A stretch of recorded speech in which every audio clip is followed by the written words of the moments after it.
বুবলির সাথে যেভাবে গেম খেলছে শাকিব খান, ভিউয়ার্স বিস্তারিত জানতে চ্যানেলটি সাবস্ক্রাইব করে সম্পূর্ণ ভিডিও দেখুন। সুপ্রিয় দর্শক, টলিউডের একটা সময় ব্যবসা সফল তারকা জুটি ছিলেন শাকিব বুবলি।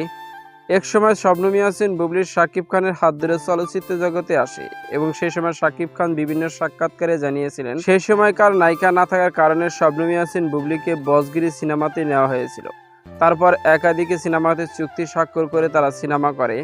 এও জানিয়েছিলেন বর্তমানে শবনম ইয়াসমিন বুবলি বেশ জনপ্রিয়তা অর্জন করে ফেলেছে। কিন্তু হুট করে শাকিব খানের শবনম ইয়াসমিন বুবলির সঙ্গে বিবাহ বন্ধনে আবদ্ধ হওয়ার পর কিছুদিন পর তাদের মধ্যে ব্যক্তিগত মনোমালিন্য চলে আসে, আর সেই কারণে তারা সেপারেট। কিন্তু বর্তমানে শাকিব খান অনেক প্যান ইন্ডিয়ায় সিনেমা কাজে লিপ্ত হওয়ার সত্ত্বেও একটা সিনেমাতে শবনম ইয়াসমিন বুবলিকে নায়িকা হিসেবে করছে না, আর সেই কারণে তো ভক্তদের নানা রকম মন্তব্য রয়েছে।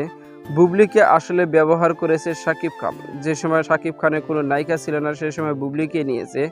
এখন শাকিব খান অনেক জনপ্রিয়তা অর্জন করে ফেলেছে, সেজন্য বুবলিকে বাদ দিয়েছে, আর সেই কারণে তো ভক্তরা বলছে বুবলির সাথে শাকিব খান একের পর এক গেম খেলেই যাচ্ছে। যখন শাকিব খানের প্রয়োজনে তখন শবনম ইয়াসমিন বুবলিকে ব্যবহার করছে, আর প্রয়োজন ফুরিয়ে গেলে শবনম ইয়াসমিন বুবলিকে ছুঁড়ে ফেলে। এমনই সব একাধিক মন্তব্য রয়েছে সোশ্যাল মিডিয়ায়। তো সুপ্রিয় দর্শক, ভিডিওটি আপনার কাছে ভালো লাগলে একটা লাইক দিন। নিত্য নতুন ভিডিও আপডেট পেতে চ্যানেলটি সাবস্ক্রাইব। অসংখ্য ধন্যবাদ পুরো ভিডিও উপভোগ করার জন্য।